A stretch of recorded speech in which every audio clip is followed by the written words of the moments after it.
établissement qui pèse 60% d'activité publique dans l'Île-de-France est une gêne énorme pour que le privé puisse prendre des parts de marché comme ils appellent. Donc il faut le liquider avec son statut particulier qui est un statut qui draine 64 000 agents. Bonjour à toutes et à tous, on est avec Simon aujourd'hui qui est secrétaire du syndicat CGT CASVP. Donc Simon, est-ce que tu peux nous expliquer un petit peu quelles sont les mobilisations en cours là, en cette date du 22 septembre pour le médico-social? Alors au centre d'action sociale, c'est une journée un peu particulière, enfin ça va être 2 journées un peu particulières parce que clairement c'est un peu la guerre. C'est la première fois qu'il y a un mouvement comme ça, en tout cas chez certaines catégories de personnel, c'est les gens qui sont exclus du Ségur, de la dernière extension du Ségur. Donc le CASVP c'est 6 000 agents. Il y a 15 EHPAD, donc il y a à peu près la moitié des effectifs qui avaient déjà eu le Ségur 1 au moment, c'est comme les hospitaliers, où là, dans les EHPAD, quel que soit le travail qu'on fait, on a une prime de 189 € par mois. Il y a le Ségur 2, c'est des revalorisations de carrière, c'est des bricoles. Et puis il y a le Ségur 3 qui est arrivé dans la filière sociale.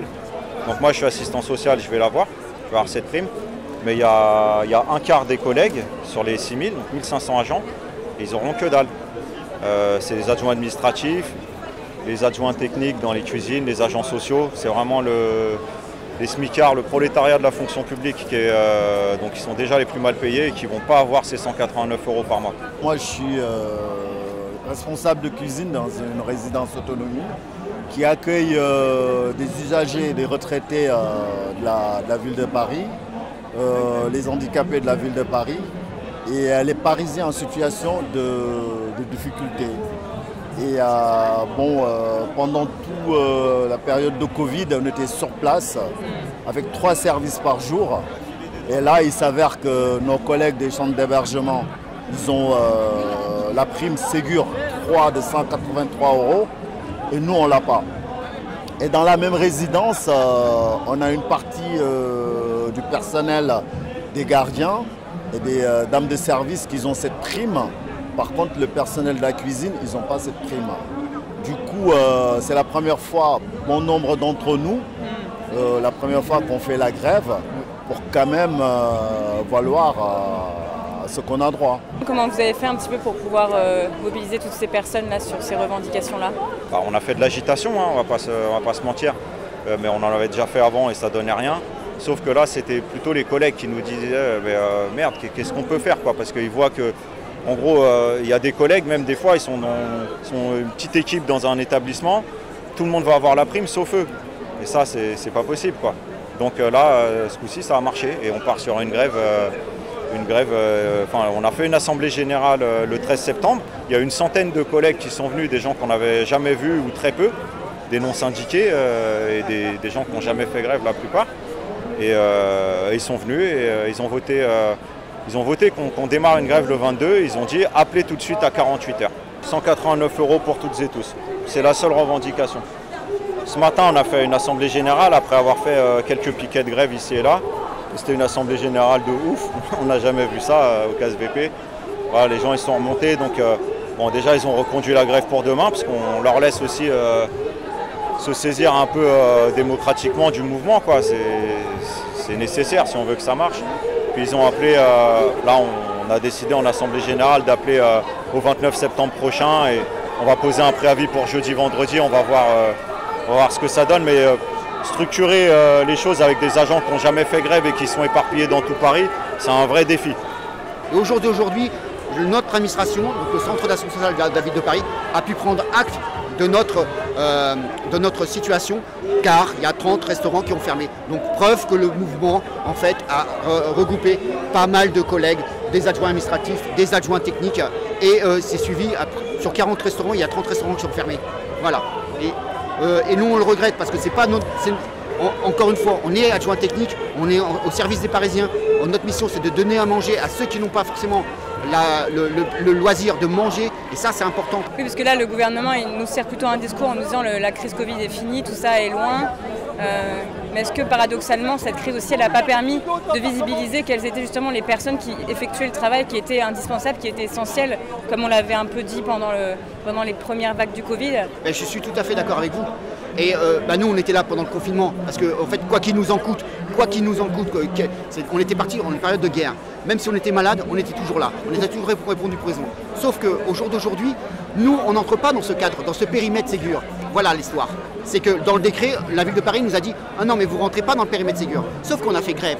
Et en fait, ils ont trouvé une compensation dans notre prime pour avoir le même 189 €. Donc le décret, on n'a pas le droit, mais il nous donne 189 € quand même.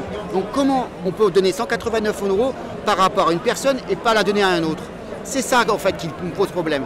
Bon, eux, ils estiment qu'on n'a pas droit à cette prime parce que bon, on ne fait pas de social, ce qui n'est pas vrai, parce que tous les jours on nous demande de faire de plus en plus. Ce qu'il faut savoir, on accueille un public mais vraiment vulnérable de tous les jours. Des personnes qui arrivent, ils n'ont pas de bon comportement et nous on fait face à tout ça pour gérer. Et on n'est pas du tout formé pour ça. Ce qu'il faut savoir, nous, notre métier, c'est de faire la cuisine. C'est pas de gérer des problèmes. Au fait, souvent, il y a des gens qui sont en état de d'ébriété. On est obligé de les accueillir, de faire avec, de gérer tout ça. C'est difficile pour nous. Nous, on demande aussi de gérer du personnel. C'est du personnel TIGE, travail d'intérêt général. Et nous, on n'a pas été non plus formés pour ces gens-là. Et on nous demande ça, on nous demande beaucoup de choses. Et cette année, ils nous ont enlevé des jours de RTT. On ne dit jamais rien. Et là, je pense que c'est la petite goutte qui a fait déborder le vase, que tout le monde s'est mis en grève. Ce qu'il faut savoir, le premier jour d'AG, on était 2 cuisiniers. Et aujourd'hui, on a 35 sites sur 44 qui sont fermés. Alors je vous dis à quel point que les gars ils sont déterminés quoi. Et ce qu'on dit et ce qu'on a dit à la ville de Paris, à la direction du centre d'action sociale, c'est que nous, cuisiniers, on accueille aussi des personnes, on fait aussi du boulot et on est aussi important parce que dans un établissement, la cuisine représente le cœur de l'établissement. Ça veut dire que si la cuisine n'est pas là, l'établissement ne peut pas fonctionner. Voilà, c'est ça la réalité. La réalité c'est que peut-être qu'on fait un métier qui n'est pas forcément visible, parce qu'on est les invisibles par rapport à ça, mais quand bien même, on est des rouages importants. On dépasse de loin nos missions, et c'est là où on veut en venir. C'est la reconnaissance de notre travail. Et donc ça se renforce finalement. Votre métier est méprisé, et comme en plus, comment dirais-je, les bénéficiaires sont aussi des gens qui sont eux-mêmes méprisés dans la société. Tout à fait. Ouais. Et vous avez raison. Tout à fait.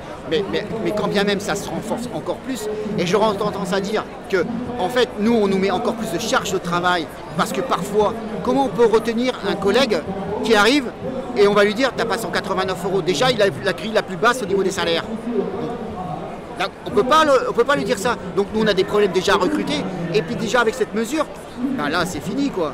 Il y a pas mal d'années, ils ont fait beaucoup d'économies sur le frais du personnel. Parce que ce qu'il faut savoir, il y a plein d'adjoints techniques qui ne sont pas remplacés. Oui. Et ça fait des économies. Ceux qui sont partis en retraite, Ceux qui sont partis en retraite, ils ne sont pas remplacés. Et là, le personnel est usé, les agents sont usés, ils sont fatigués. Ils n'ont plus assez de jours de RTT à prendre parce qu'ils leur ont sucré 8 jours. 8 jours. Et puis, ça fait un peu de trop. Au départ, on était parti pour discuter, on est ouvert au dialogue. Mais quand vous avez une personne qui est fermée, comme les adjoints au maire de la mairie de Paris, de M. Guillaume, je citerai son nom, parce que c'est lui qui est en charge du dossier des 189 €. Voilà, il faut aussi reprendre les choses et puis dire les choses, parce que moi il m'a dit ça, moi j'ai parlé pour les adjoints techniques, il m'a dit ils ne sont pas couverts, on est désolé, on regrette ça, mais finalement, c'est pas grave, vous n'êtes pas couverts, mais on est désolé. Moi ça ne me convient pas. Non, pas du tout, ça ne convient à personne. Mais nous en tout cas, ce qui est clair, sûr et net, c'est qu'on va continuer, jusqu'à temps qu'on ait la prime. Voilà, je pense qu'on est dans notre droit et puis on va le défendre jusqu'au bout. Et alors quel type de lien peut-être ou de soutien vous avez justement avec des soignants qui ont déjà perçu eux le Ségur, surtout elles d'ailleurs, qui ont déjà perçu le Ségur? Est-ce qu'il y a quand même du soutien de leur part? Est-ce que vous arrivez à faire des alliances interpro, quoi, même au sein des établissements? Au niveau du syndicat, oui, parce qu'on a toujours fonctionné comme ça en fait. C'est-à-dire que si on doit faire un tract en direction d'une certaine catégorie de personnel, tout le monde y va, les soignantes comme les autres. Voilà, on sait se déployer comme ça. on discute quand même stratégie, quoi. Et puis après, quand on prend des décisions, on s'en donne les moyens. Et concernant la solidarité, en fait, là, on a ouvert une caisse de solidarité. On a ouvert un compte bancaire spécifique, un compte du syndicat, c'est pas une caisse en ligne ou quoi, c'est un compte bancaire du syndicat, mais c'est pas notre compte courant sur lequel on reçoit les cotises, etc. C'est à part. Et là, on a quand même pas mal de collègues, notamment des soignantes et tout, ou des agents en EHPAD, même des lingères et tout, qui nous ont déjà envoyé des dons. On en est à peu près à 1 000 €. Et en fait, c'est cette histoire de prime qui est versée à certaines et à certains et pas à d'autres. C'est vraiment une machine à diviser dans les services. Donc nous, on aimerait transformer ça en machine à unifier. Et les derniers bénéficiaires du Ségur, dont je fais partie, parce que je suis assistant social, on va toucher cette prime avec un effet rétroactif depuis le mois d'avril, sur la paye de fin octobre. Donc moi, à titre personnel, j'ai dit je verse 189 €, je verse un mois de prime. Et on sait qu'il y a pas mal d'assistantes sociales et tout, elles vont pouvoir faire ce geste-là. Et puis voilà, il y a quand même un sentiment d'indignation chez les collègues.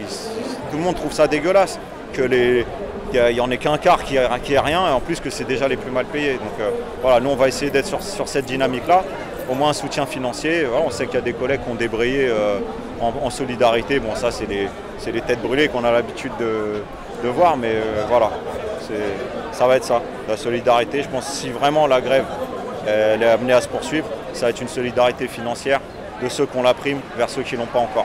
Alors où est-ce qu'on peut vous retrouver pour soutenir votre grève? On a lancé 2 jours de grève, le 29 et le 30. Alors, le 29. Et le 29 à 14 h, on se donne tous rendez-vous à Denfert-Rochereau. Ouais. Voilà. C'est bien ça? Oui.